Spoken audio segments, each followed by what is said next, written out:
கிளிநொச்சியில் இனம் தெரியாத நபர்களின் சடலங்கள் மீட்கப்பட்ட சம்பவம் பரபரப்பை ஏற்படுத்தி இருக்கிறது.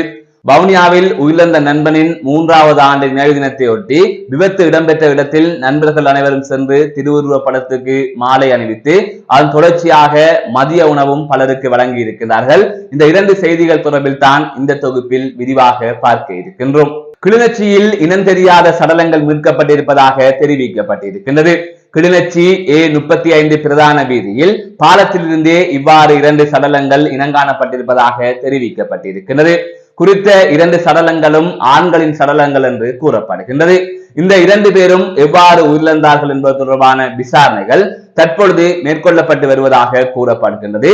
இருந்த போதிலும் இது தொடர்பான எந்தவித தகவல்களும் இதுவரை வெளியாகவில்லை என்று அங்கிருந்து கிடைக்கும் தகவல்கள் மூலம் அறியக்கூடிய வகையிலே இருக்கின்றது. மற்றொரு செய்தியாக வவுனியா தாண்டிக்குளம் பகுதியில் கடந்த 2022ஆம் ஆண்டு 1ஆம் மாதம் 1ஆம் திகதி, அதாவது கடந்த 2022ஆம் ஆண்டு புது வருட தினத்தில் ரஜீவன் எனப்படுகின்ற நபர் விபத்தில் சிக்கி உயிரிழந்திருந்தார். இந்த நிலையில் நேற்றைய தினம், அதாவது நேற்று புது வருட தினத்தினை முன்னிட்டு அவரது 3வது நினைவு தினம் அனுஷ்டிக்கப்பட்டது.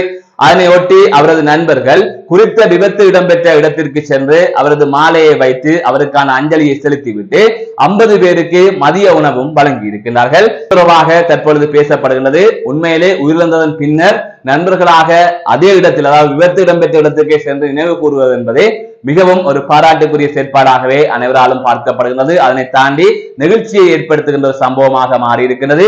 அதை தவிர அவர்கள் 3வது ஆண்டான நேற்று மட்டும் செல்லவில்லை, அதற்கு முதல் 1வது ஆண்டு 2வது ஆண்டு என்று தொடர்ந்து சென்று வருகின்றார்கள் என்பதும் இங்கு குறிப்பிடத்தக்கது. மீண்டும் ஒரு காணொலி சந்திக்கின்றேன். நான் நடராசா ஜெயகாந்தன். கிளிநொச்சி A35 பிரதான வீதியின் கண்டாவளை பிரதேச செயலாளர் அலுவலகத்திற்கு அருகில் இடம்பெற்ற வீதி விபத்தில் திருகோணமலையைச் சேர்ந்த இளைஞர்கள் 2 பலியாகி இருப்பதாக தெரிய வருகின்றது.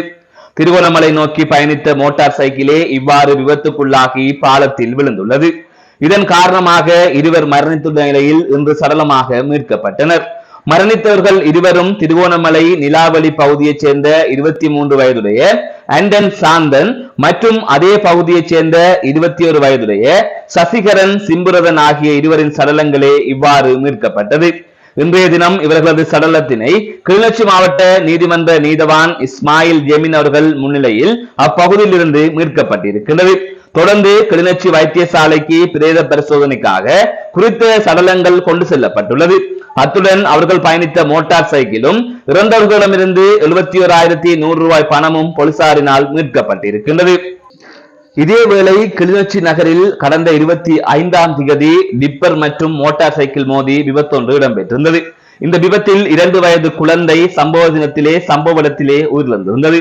இதனைத் தொடர்ந்து தந்தை, தாய், மகள் என 3 படுகாயமடைந்து யாழ் போதனா வைத்தியசாலையில் சிகிச்சை பெற்று வந்திருந்தனர்.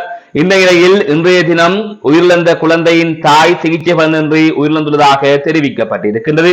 சம்பவத்தில் சாவகச்சேரி கல்வயல் பகுதியைச் சேர்ந்த கஜன் ஜாலினி வயது 34 என்ற இளம் தாயே இவ்வாறு உயிரிழந்திருக்கின்றார். தந்தையும் மூத்த மகளும் தொடர்ந்து சிகிச்சை பெற்று வருவதாக தற்பொழுது தெரிவிக்கப்பட்டிருக்கின்றது.